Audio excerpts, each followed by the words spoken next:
प्रभु की स्तुति हो।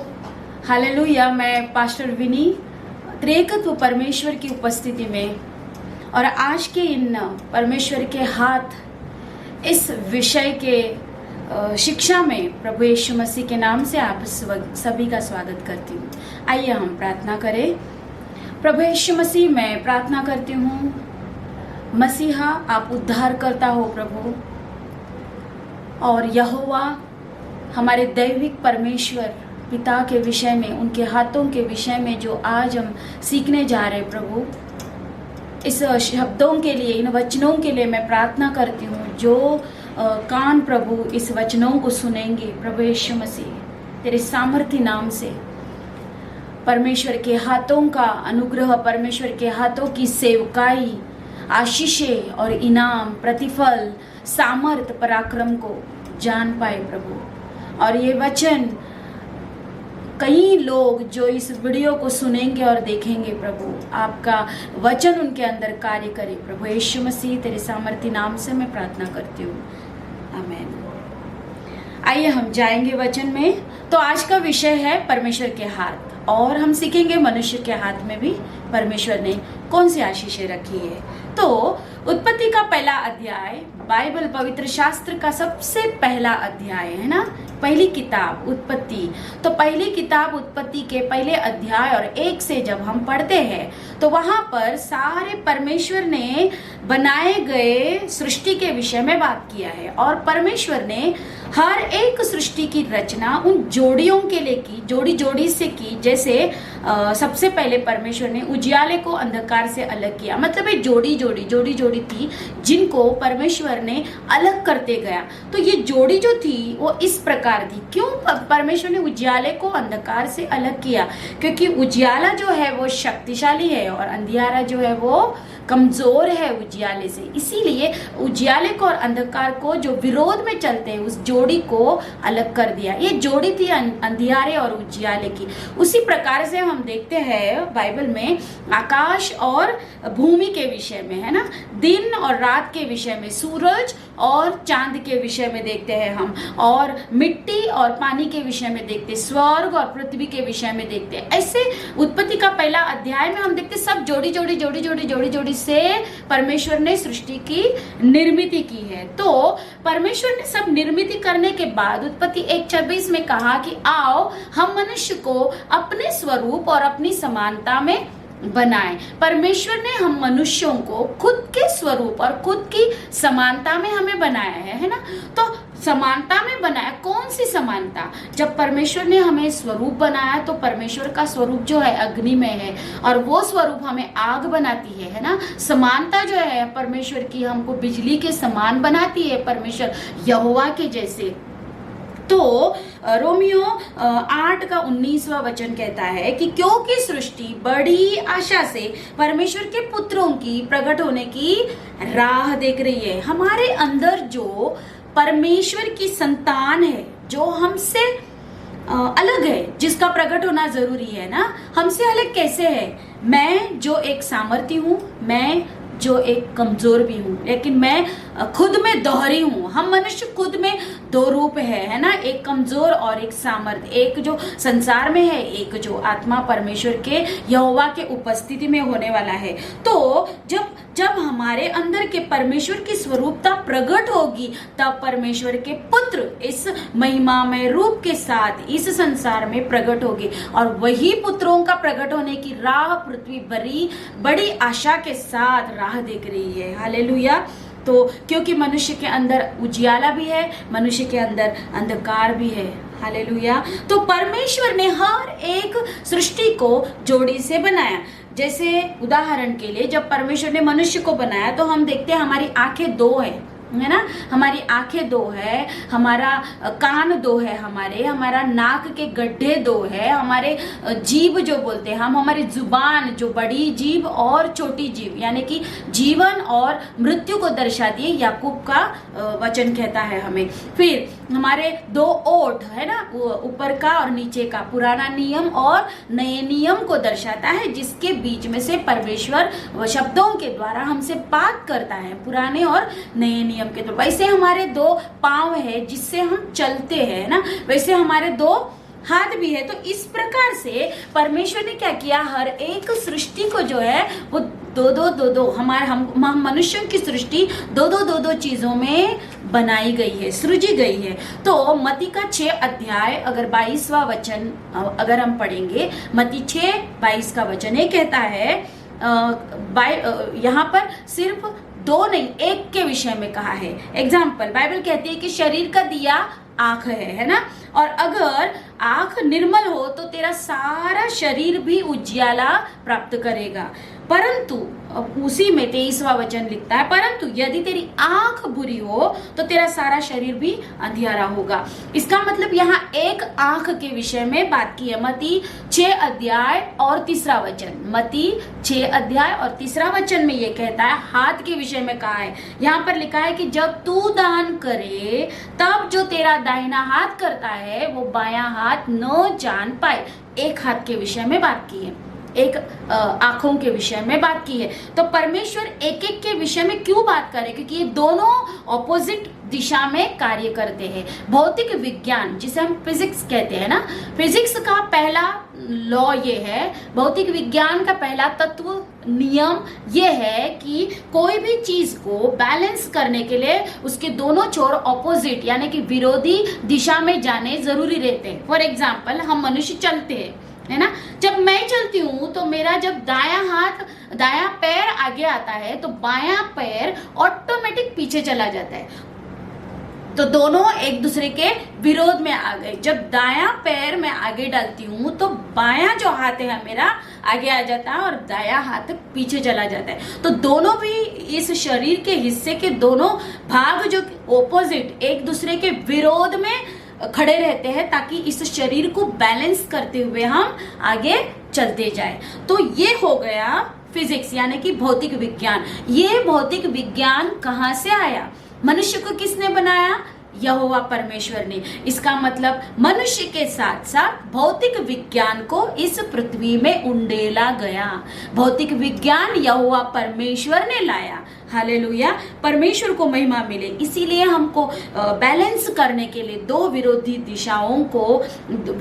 दिशाओं को विरुद्ध में चलाकर बैलेंस करना होगा। ये परमेश्वर यहोवा ने हमारी सृष्टि करते समय ही हमको सिखा के भेजा। बच्चा जब चलने लगता है, बच्चे को कोई सिखाता नहीं है कि दोनों पैर एक दूसरे के विरोध में डालो, या दोनों पैर आप एक साथ अगर आगे लेता तो बच्चा गिर जाएगा ना, हम गिर जाएंगे। एक साथ दोनों पैर आगे नहीं ले सकते, ना ही एक पैर दोनों पैर पीछे नहीं ले सकते हम लोग। तो बच्चे को कोई सिखाता नहीं। ये बुद्धि कहाँ से आई, ये सोफिया कहाँ से आई, परमेश्वर यहोवा की ओर से, क्योंकि ये भौतिक विज्ञान है। Praise the Lord. तो बाइबल में 2 जगहों पर दोनों हाथों का इस्तेमाल करने के विषय में बात की है।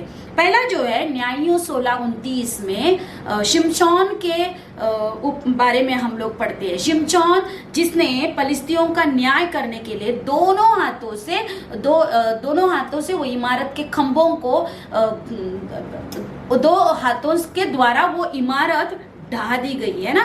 तो दोनों हाथों का उसने इस्तेमाल किया फलिस्तियों को नाश करने के लिए, नष्ट करने के लिए, है ना। ये एक उदाहरण है। और दूसरा देखते हैं हम लोग तो प्रभु यीशु मसीह हमारा एक अच्छा उदाहरण है, जिन्होंने अपने दोनों हाथों के द्वारा क्रूस पर दोनों हाथों का भी बलिदान देते हुए सारे विश्व को बचाया। एक तरफ हम देखते हैं सिर्फ फलिस्तियों का न्याय करने के लिए, उनको नष्ट करने के लिए हाथ इस्तेमाल किए। एक तरफ हम देखते हैं बचाने के लिए हाथों का इस्तेमाल किया जो नए नियम में थे। तो यीशु मसीह ने दोनों हाथ क्रूस पर रखते हुए ये साबित किया, एक हाथ से उन्होंने सेवकाई दी और एक हाथ से उन्होंने उन आशीषों को रिलीज किया जो यहोवा परमेश्वर ने हम मनुष्य के लिए दी थी। तो आज हम देखेंगे कि जब यीशु मसीह ने अपने दाएं हाथों से, जब परमेश्वर पिता ने अपने दाएं हाथों से जो रिलीज किए हुए आशीष है वो कौन सी है। तो हम देखेंगे इफिसियों 4 का अध्याय 11 से लेके 16 तक। इफिसियों 4 11 से लेके 16 तक। तो यहाँ अगर हम देखते हैं तो ये दाएं हाथ के विषय में बात की है। हम लेंगे अभी 5 प्रकार की सेवकाई जो यीशु मसीह ने हमें दी गई है। तो ये सेवकाई इस हाथ को क्यों दर्शाती है, इस विषय में हम देखेंगे। ये हम देख रहे हैं ना दायां हाथ। तो सबसे पहला इस एक हाथ की हमारे पास 5 उंगलियां है, तो क्यों ये 5 उंगलियों को 5 प्रकार की सेवकाई के लिए दर्शाता है ना। सबसे पहला है अंगूठा, जो है प्रेरित को दर्शाता है। ये प्रेरित है, ये है भविष्यद्वक्ता, ये है सुसमाचार प्रचारक, और ये जो है जो हमारा पासवान है, और ये जो है वो शिक्षक है। प्रेरित, भविष्यद्वक्ता, सुसमाचार प्रचारक, पासवान और शिक्षक। तो 5 प्रकार की सेवकाई, 5 उंगलियों को जब मिलाकर इस हाथ का इस्तेमाल करते मुट्ठी बनती है, तब यह मुट्ठी बहुत सामर्थ्य के साथ कार्य करती है।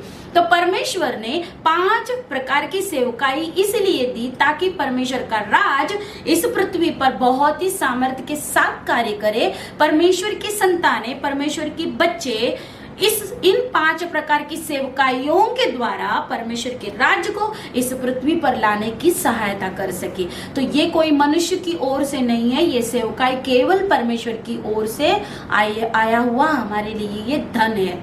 तो आज हम देखेंगे कि ये 5 प्रकार की सेवकाई जिसके विषय में हमने देखा, प्रेरित, भविष्यद्वक्ता, सुसमाचार प्रचारक और पासवान और शिक्षक के विषय में हम डिटेल में देखेंगे। तो यहाँ लिखा है प्रेरित। सबसे पहला प्रेरित, तो जो प्रेरित जो है वो कलीसिया का रोपण करता है। एग्जाम्पल हम देखेंगे पौलुस को, है ना। पौलुस एक अच्छा बाइबल का उदाहरण है, हमारा अच्छा हीरो है बाइबल में। पौलुस ने कई जगह पर जाकर बाइबल के आधार पर अगर हम खोजते हैं तो 16 से 20 कलीसियां जो है वो रोपण की पौलुस ने, है ना। प्रेरित का अध्याय 16 से 20 तक अगर हम पढ़ते हैं तो पौलुस ने कौन कौन सी कलीसिया को रोपण किया, क्योंकि प्रेरित जो है वो कलीसिया रोपण करता है। प्रेरित जो है वो कलीसिया की बुनियाद डालता है, वो नींव को मजबूत करता है। कलीसिया को शुरू से मतलब शुरू से ही कलीसिया को बनाने का काम करता है एक प्रेरित। और ये जो उंगली है ना, ये 5 उंगली को स्पर्श कर सकती है ना, इतनी ये महत्वपूर्ण है, इतनी ये सामर्थ्य है उंगली। क्यों ये प्रेरित महत्वपूर्ण है, क्योंकि देखो ये अंगूठा जो है, जब हम कीमती कागजात बनवाते हैं तो सबसे पहला कितने भी आपके हस्ताक्षर होने दो, 100 बार 50 बार आपके हस्ताक्षर ले, फिर भी इस अंगूठे की छाप ली जाती है। क्यों मालूम है प्रियो? क्योंकि ये अंगूठे की छाप हमारी और कोई नकल नहीं कर सकता है। हम जो अंगूठे की छाप हमारे हर एक व्यक्तिगत जीवन के लिए एक अद्भुत हमारी पहचान की छाप है, जो हमारे परमेश्वर ने हमें दी गई है, मिरास में हमें दी गई है। इसीलिए ये जो है प्रेरित जो है खुद में एक अलग पहचान रखता है, उसकी नकल कोई नहीं कर सकता है। और पौलुस एक अच्छा उदाहरण है, यीशु मसीह एक अच्छा उदाहरण है। यीशु मसीह ने तो खुद धरती पर कलीसिया रोपण किया, कलीसिया बनाई। हालेलुया। तो जो प्रेरित है वो बहुत ही बारीकी से कलीसिया की बुनियाद डालता है, सेवकाई का नींव को तैयार करता है। हर एक ईंटें, हर एक दीवार, हर एक दरवाजे, हर एक झरोकों को रखते समय वो सोच समझकर उन पत्थरों की जांच पड़ताल करता है, उन सामानों की जांच पड़ताल करता है जहां पर रखा जाता है कलीसिया बनने के लिए। प्रियो, मैं कह रही हूँ उन मजबूती की, जो आत्मिक मजबूती, आत्मिक ईंटें है, आत्मिक पत्थर है, आत्मिक सामान है, जो वचन के साथ एक प्रेरित रखने का काम करता है। तो हम थे प्रेरित के विषय में। अभी हम दूसरा देखेंगे, भविष्यद्वक्ता, है ना। तो ये उंगली जो है हम हमेशा दूसरों को पॉइंट करने के लिए इस्तेमाल करते हैं, क्योंकि दूसरों को ये दर्शाता है, दूसरों को मार्गदर्शन करता है, चेतावनी देने के लिए ये उंगली इस्तेमाल कर।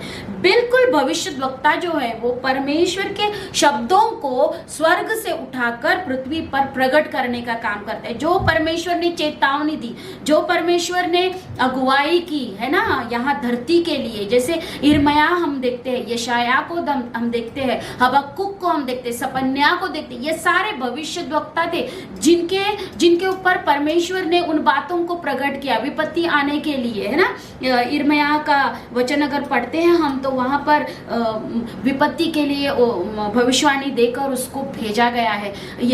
पुराने नियम में ऐसे कई भविष्यद्वक्ता है जो न्याय की भविष्यवाणी की, राजाओं के लिए भविष्यवाणी भेजी, देशों के लिए भविष्यवाणी की, बहुत सारी भविष्यवाणियों के द्वारा परमेश्वर ने इन भविष्यद्वक्ताओं पर अपने शब्दों को प्रकट करने दिया।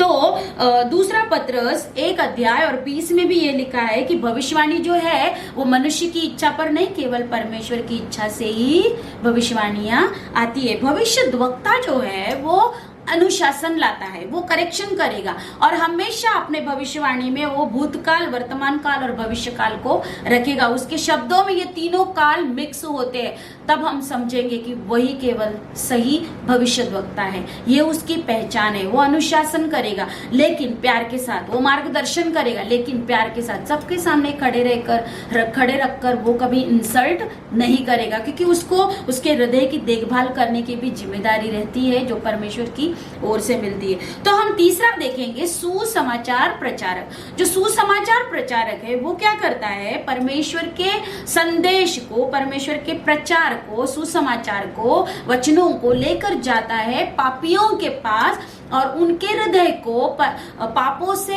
पश्चाताप करते हुए वचनों के द्वारा अंगीकार की तरफ लेकर आता है। और जब मनुष्य अंगीकार करता है अपने जुबान के द्वारा कि यीशु मसीह ही केवल एक ही उद्धार करता है इस बात पर, तब जाके वो आत्माओं को जीतने का काम करता है। तो सुसमाचार प्रचारक जो है हमेशा, क्योंकि ये तीसरी उंगली सबसे लंबी उंगली है ना, हमारे पांचों उंगलियों में सबसे लंबी उंगली सुसमाचार प्रचार, क्योंकि इसका काम बड़ा है, क्योंकि वो आत्माओं को जीतने का काम करता है। हालेलुया। क्यों? क्योंकि जैसे हम फिलिप्पुस को देखते हैं, फिलिप्पुस गांव-गांव में घूम कर सुसमाचार प्रचार दिया करता था। यीशु मसीह खुद भी एक सुसमाचार प्रचारक थे जिन्होंने स्वर्गीय राज्य का प्रचार किया है ना, उस उद्धार का प्रचार किया, मन फिराव का प्रचार किया, उद्धार का प्रचार किया, उन संस्कृति जो स्वर्ग की थी उसके विषय में प्रचार किया। तो सबसे अच्छा जो सुसमाचार प्रचारक है वो यीशु मसीह हम देखते हैं। तो फिर हम देखते हैं कि यूहन्ना 10 अध्याय और 11वां वचन भी आप लिख सकते हो, जिसमें लिखा है यीशु एक अच्छा चरवाहा है। हालेलुया। तो चौथा हम देखेंगे पासवान। तो जब हमारी शादी होती है तो ये उंगली में ही हमारी अंगूठी डाली जाती है, इसका मतलब मेरी शादी हो गई अभी मेरे पति के साथ, है ना। तो ये उंगली जो है वो एंगेज को दर्शाती है। एक पासवान जो होता है जिसकी शादी आत्मा में कलीसिया के साथ होती है, इसीलिए पासवान कलीसिया में ही ठहरा रहता है, कलीसिया की देखभाल करता है। एक पासवान को चाहिए, जैसे भजन संहिता 23वां अध्याय अगर हम पढ़ेंगे तो वहां पर लिखा है कि यहोवा मेरा चरवाहा है, मुझे कोई घटी नहीं होगी। वो हरी हरी चराई में लेकर चलता है, क्योंकि एक चरवाहा जो है वो अपने कलीसिया से, अपने भेड़ों से प्रेम करता है। सबसे पहला उसका नियम है वो प्रेम करने वाला होना चाहिए, वो रखवाली करने वाला होना चाहिए, वो देखभाल करे, वो सुरक्षा करे, वो अच्छा भोजन, उनको आत्मिक भोजन खिलाए, उनको रोज रोज उन सोतों के पास लेकर जाए जो अच्छा पवित्र आत्मा का सोते में तृप्त होते हो, है ना। तो ये सारे गुण जो है वो एक पासवान के अंदर होने चाहिए। तो बाइबल में हम देखते हैं एक तिमोथी एक अच्छा पासवान था जिसने पासवानी के विषय में बहुत सारी शब्द कहे हैं, जैसे दूसरा तिमोथी 4 अध्याय और 2, सेकंड तिमोथी चैप्टर 4 वर्स 2 में लिखा है तिमोथी ने कि पासवान को एक सहनशीलता के साथ, धीरज के साथ, डांटने के स्वभाव के साथ, प्यार डांटे लेकिन प्रेम के साथ डांटे और तैयारी के साथ हमेशा अपने भेड़ों के सामने, अपने लोगों के सामने, अपनी कलीसिया के सामने खुद को प्रस्तुत करने की जरूरत होती है। तो पांचवा हम देखेंगे शिक्षक, है ना। तो पांचवी उंगली सबसे छोटी उंगली है लेकिन वो बहुत महत्वपूर्ण कार्य करती है। पांचवी उंगली को जब हमको कान खुजाना है, कान से कुछ साफ करना है कान को, तो सबसे पहला हम ये उंगली को कान के अंदर डालते, क्योंकि ये उंगली जो है वो सही रीत्या कान के अंदर पहुंचती है। बाकी कोई उंगली कान के अंदर तक नहीं पहुंचेगी, है ना, लेकिन ये उंगली कान के अंदर पहुंचती है। वैसे ही बिल्कुल शिक्षक जो है परमेश्वर के वचन को बारीकी के साथ मनुष्य के कानों के अंदर अंदर तक लेके जाता है उन वचनों को, ताकि वो वचन दोधारी तलवार बनकर उनकी जिंदगी में परमेश्वर के राज्य को निर्माण कर सके। प्रभु की स्तुति हो। क्योंकि ये जो उंगली है, ये जो शिक्षक है, वो सबसे महत्वपूर्ण काम करता है। परमेश्वर के वचनों के छुपे हुए भेदों को वो सामने लेकर आता है, उन छिपे हुए रहस्यों को वो लेकर आता है इस प्रकार से, ताकि लोग, उस सही शिक्षक वही होता है जो अपनी शिक्षा से ऐसी शिक्षा दे कि वो चेले कभी उस शिक्षा को भूले नहीं। जिस प्रकार से यीशु मसीह ने कहा है, यूहन्ना 8 अध्याय और 31 वचन में यीशु ने कहा कि तुम मेरे वचन में बने रहोगे तो तुम एक अच्छे चेले बनोगे।